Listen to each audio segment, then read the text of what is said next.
I saw a strange sight. I stumbled upon a story most strange, like nothing in my life, my street sense, my sly tongue had ever prepared me for. Hush, child. Hush now, and I will tell it to you. Even before the dawn one Friday morning, I noticed a man, handsome and strong, walking the alleys of our city. He was pulling an old cart filled with clothes, both bright and new, and he was calling in a clear tenor voice,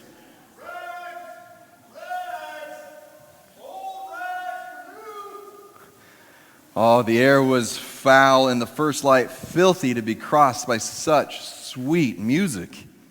Now this is a wonder, I thought to myself, for the man stood 6'4" and his arms were like tree limbs, hard and muscular, and his eyes flashed intelligence.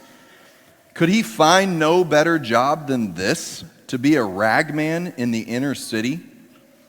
I followed him. My curiosity drove me, and I wasn't disappointed. Soon the ragman saw a woman sitting on her back porch. She was sobbing into a handkerchief, sighing and shedding 1,000 tears. Her knees and elbows made a sad X. Her shoulders shook. Her heart was breaking. The ragman stopped his cart.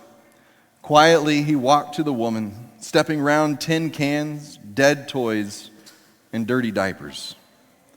"Give me your rag," he said gently, "and I'll give you another." He slipped the handkerchief from her eyes. She looked up, and he laid across her palm a linen cloth so clean and new that it shined. She blinked from the gift to the giver. And then, as he began to pull his cart again, the ragman did a strange thing. He put her stained handkerchief to his own face, and then he began to weep, to sob as grievously as she had done, his shoulders shaking. Yet she was left without a tear. "This is a wonder," I breathed to myself, and I followed the sobbing ragman like a child who cannot turn away from mystery.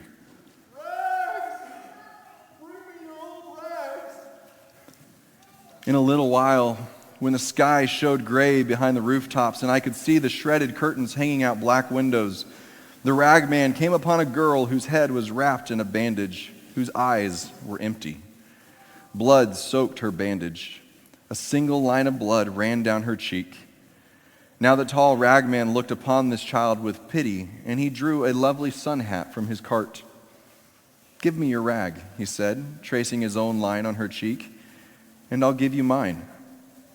The child could only gaze at him while he loosened the bandage, removed it, and tied it to his own head. The hat he set on hers. And I gasped at what I saw, for with the bandage went the wound. Against his brow it ran a darker, more substantial blood, his own.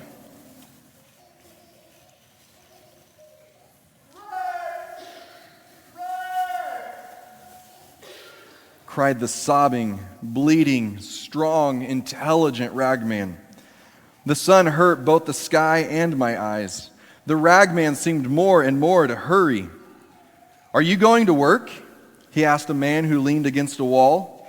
The man shook his head. The ragman pressed him. "Do you have a job?" "Are you crazy?" sneered the other. He pulled away from the wall, revealing the right sleeve of his jacket. Flat, the cuff rolled up. He had no arm.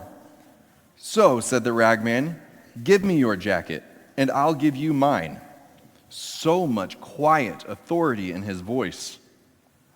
The one-armed man took off his jacket. So did the ragman, and I trembled at what I saw. For the ragman's arm stayed in its sleeve, and when the other put it on, he had 2 good arms, thick as tree limbs. But the ragman had only one. "Go to work," he said. After that, he found a drunk lying unconscious beneath a dirty blanket.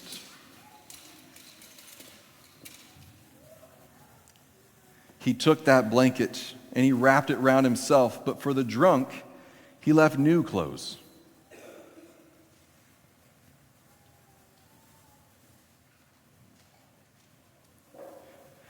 And now I had to run to keep up with the ragman. Though he was weeping uncontrollably and bleeding freely at the forehead, pulling his cart with one arm, stumbling for drunkenness, falling again and again, exhausted and sick, yet he went with terrible speed. On spider's legs, he skittered through the alleys of the city, this mile and the next, upstairs until he came to its limits, and then he rushed beyond. I wept to see the change in this man. I hurt to see his sorrow. And yet I needed to see where he was going in such haste, perhaps to know what drove him so. The tired ragman, he came to a landfill. He came to the garbage pits. And I waited to help him in what he did, but I hung back, hiding. He climbed a hill. And with tormented labor, he cleared a little space on that hill. And then he sighed, and he lay down. He pillowed his head on a handkerchief and a jacket. He covered his bones with an army blanket. And he died. Oh, how I cried to witness that death. I slumped in a junked car and wailed and mourned as one who has no hope, because I had come to love the ragman. Every other face had faded in the wonder of this man, and I cherished him. But he had died. I sobbed myself to sleep. I did not know. How could I know that I slept through Friday night and Saturday and its night too? But then on Sunday morning, I was wakened by a violence. Light, pure, hard, demanding light slammed against my sour face, and I blinked and I looked and I saw the first wonder of all. There was the ragman, folding the blanket most carefully, a scar on his forehead, but alive. And besides that, healthy. There was no sign of sorrow or age, and all the rags that he had gathered shined for cleanliness. Well, when I lowered my head and trembling for all that I had seen, I walked up to the ragman. I told him my name, and in shame I stood next to the wonder of all that he was, and I begged him, "Dress me. Give me new rags."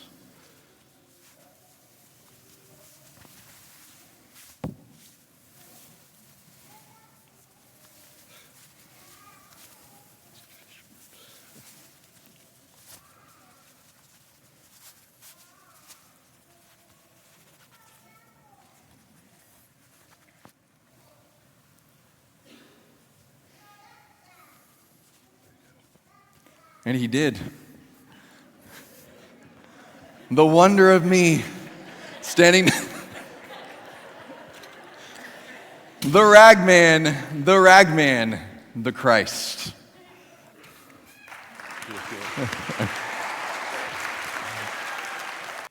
And now, I'm so thankful that now and forevermore on YouTube, everyone will think this is how I tied my tie today.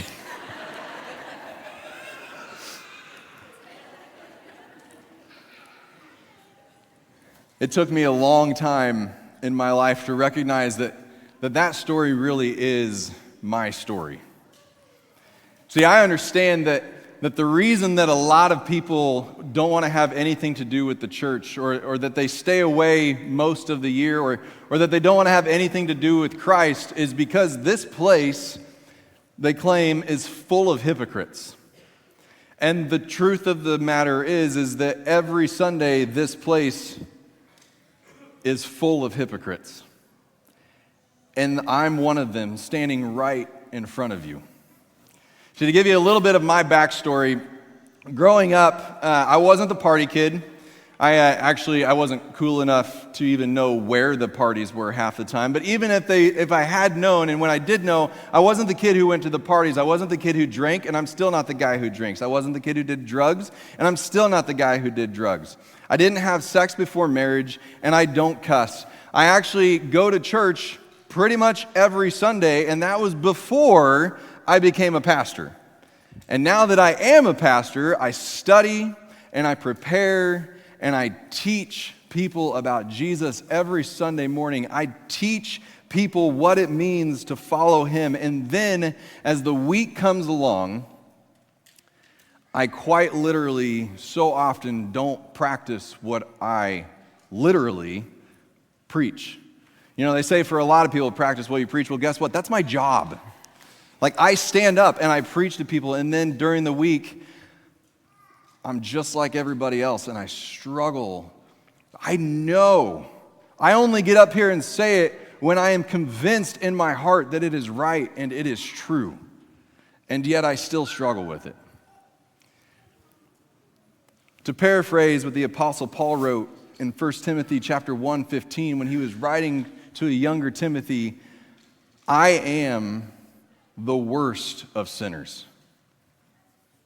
You know, and I used to think when I would read that Paul was writing about what his life had been like before he had an encounter with Jesus, before he got to know who he was. Because a little bit of Paul's backstory, he also didn't do a lot of things that he wasn't supposed to do according to God's law.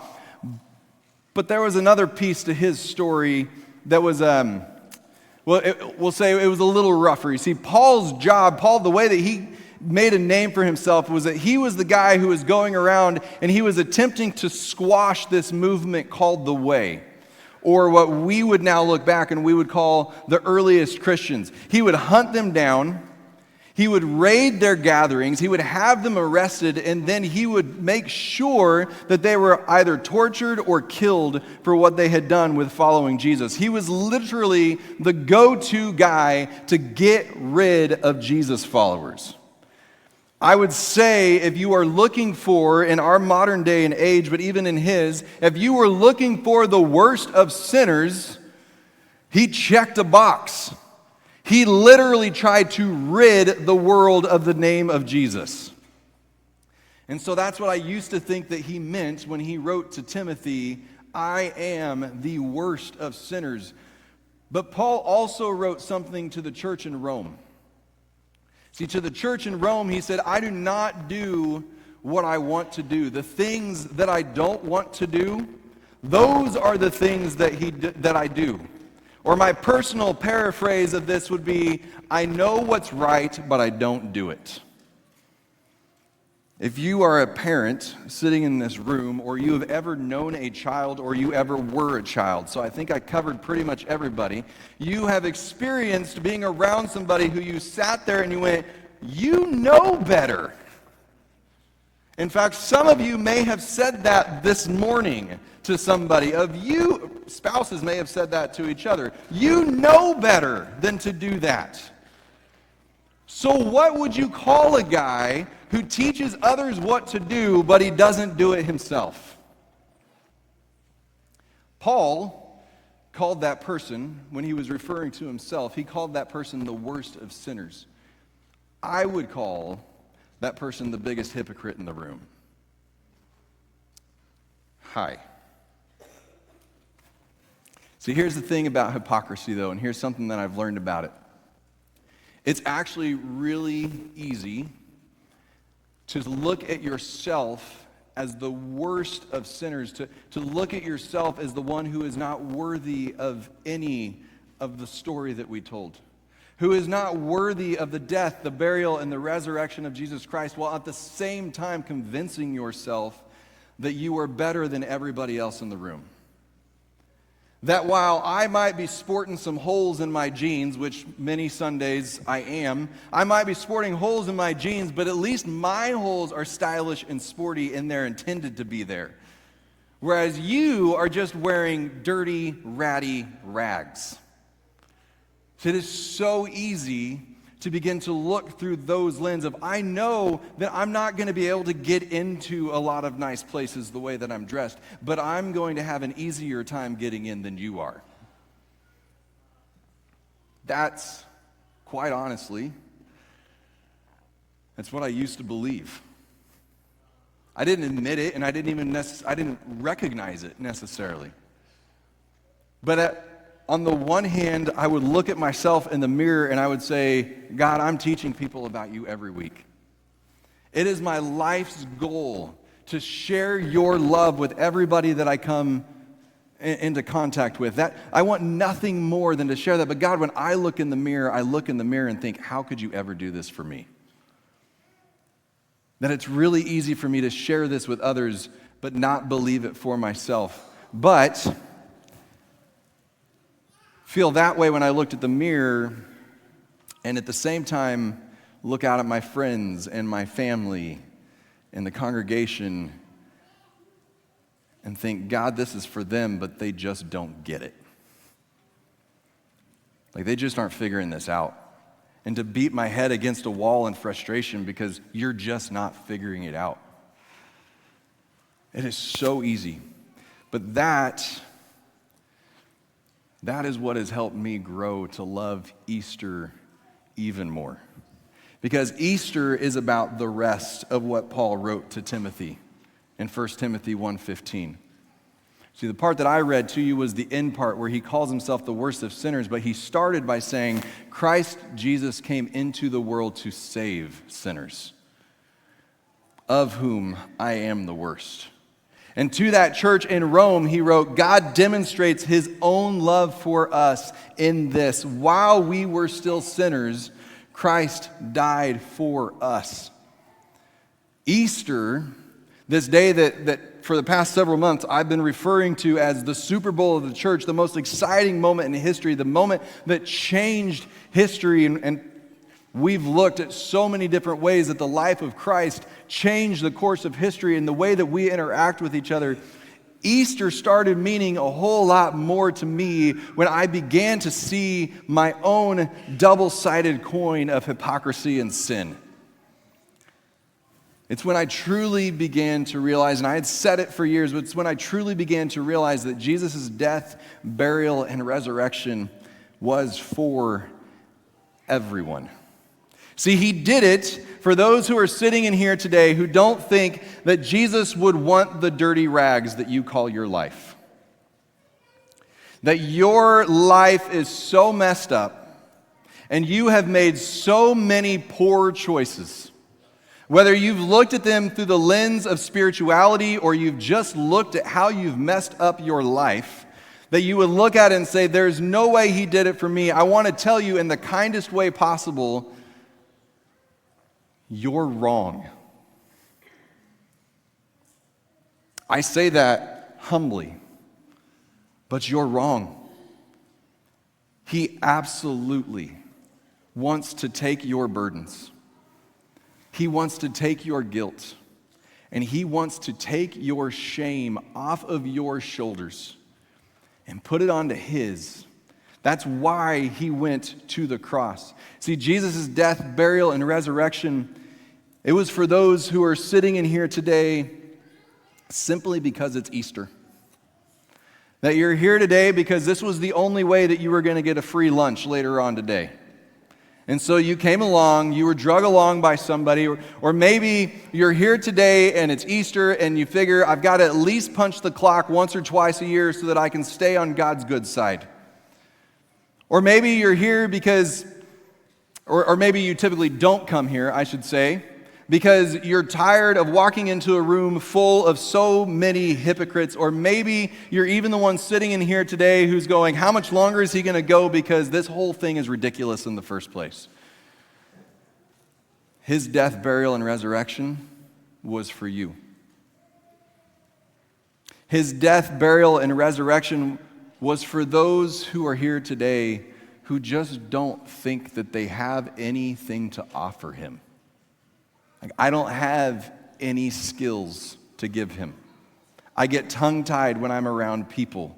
I'm not the attention getter in the room. I could never do the acting that those people did, and I could definitely never sing up on the platform, and I could never get a microphone on and share with people, the things that God wants me to share. I don't have anything to offer him. He desperately wants to show you how valuable you truly are. He actually describes you as a masterpiece. As hard as that may be for you to believe, that's how he sees each and every person sitting in this room. See, his death, burial, and resurrection, it was even for those who are sitting in here today and you're just finally realizing how dirty your rags are. That you are the person who comes in here or who goes out into the streets and you think, I know I'm not perfect, but at least I'm better than everybody else around me.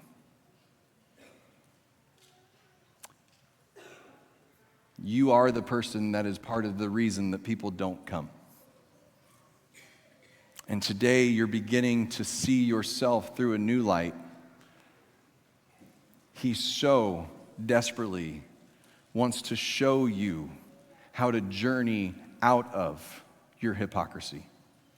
He wants to show you how to take that log out of your eye so that you can help others take the speck out of theirs. Jesus' death, burial, and resurrection was so each and every one of us sitting in this room would have the opportunity to get to know him better, and he could get to know us better. Last week, I invited us to confess what kings we are actually serving in our lives. These kings were areas in our lives that we put our hopes in and we rely on for peace, and they only leave us longing. They never follow through on the promises that they are giving us when we begin to serve them. You know, we're promised that the next financial or sexual or athletic victory will give us forever joy, but then it doesn't. We're promised that the next election will bring us peace, and then it doesn't.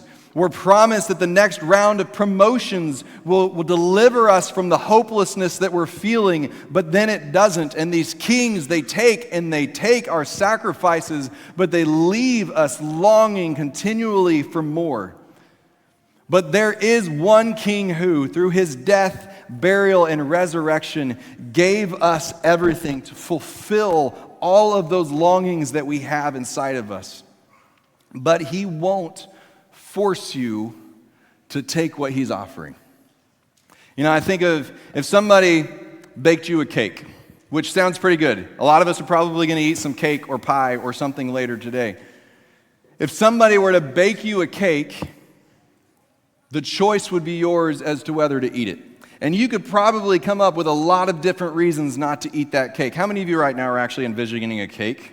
Just out of curiosity, like you're salivating a little bit. Okay, younger people's hands are going up more. Older people, you can admit it too. But just imagine that beautiful, juicy, tender, juicy? I don't know, that's the way to describe a cake. Moist? There we go. Oh, that's an awkward word too. This chocolate cake sitting in front of you. If you don't like chocolate, fill in your own blank. It's beautiful. It's scrumptious. There we go. That's why I need teachers on the front row. This scrumptious cake sitting in front of you, and all of the reasons that you can come up with not to eat it.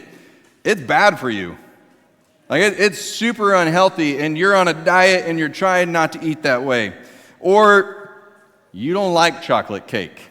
That's obviously a problem when it comes to eating chocolate cake. Or perhaps you're just waiting to save it for later. That you want the gift that they gave you, you just don't want it right now. Because right now, you would rather enjoy, I don't know, your steak or your carrots or whatever it is. Got to make sure that I get something in there for vegetarians too. When someone bakes you a cake, it's an incredible thing that they do for you, but the reality is it doesn't do you any good if you don't eat the cake. See, the choice is yours whether or not you want it. And the death and the burial and the resurrection of Jesus is the same way. It was done for you, but you can choose to reject it. You can choose to say, that's not for me. You can choose to say, I don't like the way that he gave it. You can choose to say, I'm just going to count on it saving for later.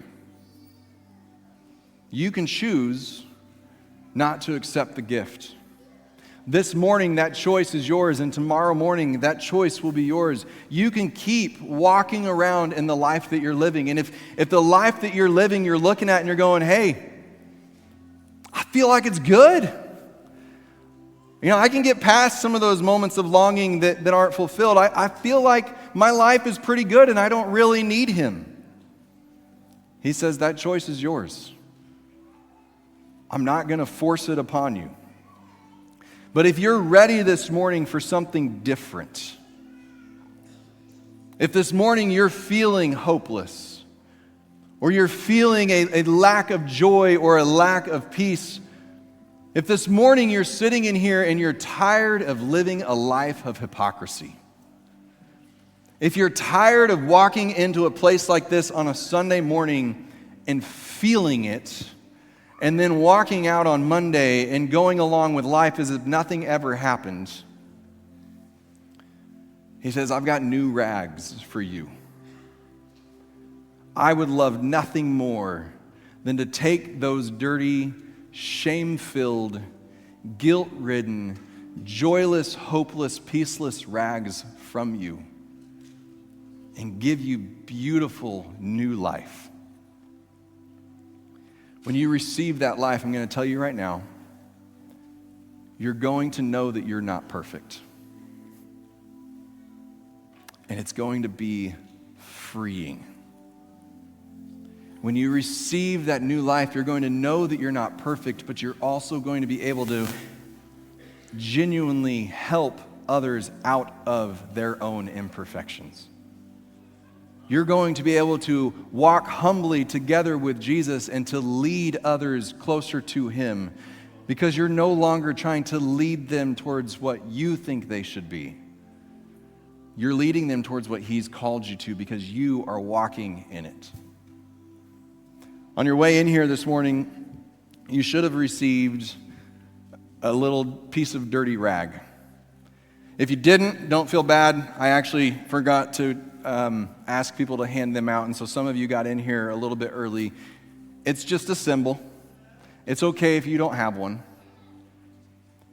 But you should have hopefully received one of these when you came in. And if you are here this morning and you're sitting there and you're going, Justin, when you talk about being the biggest hypocrite in the room, I think you're wrong, because I think I'm the biggest hypocrite in the room. Then Jesus says, hey, bring that to me, and I'll take that off your shoulders, and I'll give you new rags. Or if you're sitting in here this morning and you're thinking, this Jesus really does love me enough to go to a cross, to go to a grave, and to rise again for me, and I want to know what it feels like to truly walk with him. My invitation to you this morning is to bring, I believe strongly that there is power in having our feet move with our decisions. That I know that we can sit in our seats and we can say, God, I give you my life, I give you my rags, I receive your new ones instead. But I believe that there is something that happens when we actually make our feet move. Here we say that we walk humbly together with Jesus. We don't just stand still and say, Jesus, show me, but we walk with him. And so this morning, my invitation to you is, if that is you, if you have some dirty rags that you would like to trade in of your life, to bring it to the front and to leave it at the altar and to grab yourself a new rag instead. Again, this is just a symbol. And it's not like made of super fine silk or anything like that. It's a symbol. But my prayer is that it would be a reminder to you, if that is you today, if that is a decision that you want to make today, that it would be a reminder that Jesus is saying, rags, new rags for olds. Bring me your dirty rags, and I will give you something new to wear. As we continue to worship him today, if that is you, don't wait for everybody else to do it around you. We don't have to have this nice and organized and neat, and you wait until everybody else in your row to move. If they're not moving, gently and politely ask them to allow you past. Don't do it because everybody else is doing it. But if you are sitting there today saying, God, I need some new rags, I need some new clothes. The choice is yours. Don't wait until tomorrow.